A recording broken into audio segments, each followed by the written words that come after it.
Dale Earnhardt Sr. was more than just a NASCAR driver, he was a symbol of fearlessness, dominance, and raw determination. With 76 career wins and a reputation built on aggressive, intelligent racing, he became one of the most respected figures in motorsport history.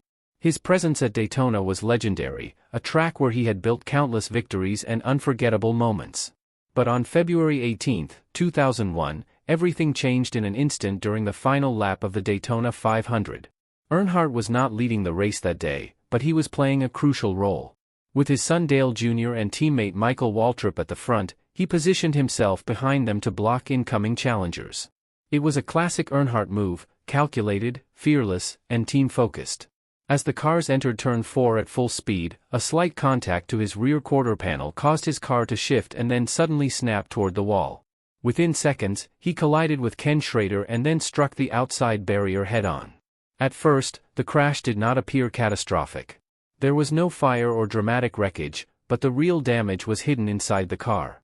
Safety crews rushed immediately to the scene, and Ken Schrader, one of the first to reach him, quickly realized the seriousness of the situation. Earnhardt was transported to Halifax Medical Center, where he was later pronounced dead at 5:16 p.m. The official cause of death was a basilar skull fracture, a devastating injury caused by extreme force to the head and neck during impact. It occurred instantly, along with additional chest injuries and broken bones. The investigation that followed revealed a painful truth about racing safety at the time.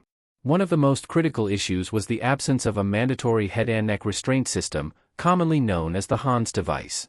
Earnhardt, like many drivers of his generation, had chosen not to wear it because it was believed to restrict movement.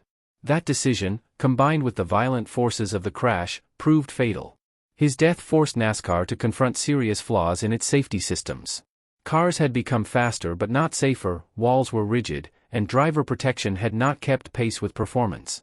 In response, NASCAR launched an immediate overhaul of safety standards. The Hans device became mandatory, safer barrier walls were introduced, and car cockpits were redesigned to absorb impact more effectively. Helmets, seats, and restraint systems were all upgraded in the years that followed. Earnhardt's death became the turning point for modern NASCAR safety. Since those changes, the sport's top level has not seen a driver fatality in competition. What began as a tragedy ultimately saved countless lives by forcing a complete redesign of how drivers are protected. For fans, the loss was deeply personal. For the sport, it was transformative. And for his son, Dale Earnhardt Jr., it became a lifelong mission to honor his father's legacy while embracing the safety improvements that followed. The black number 3 car became a lasting symbol, not just of a legendary career, but of a moment that changed racing forever. In the end, Earnhardt's final lap is remembered not for how it looked, but for what it revealed. It showed that even the greatest drivers are vulnerable to physics, and that survival in motorsport must never be left to chance.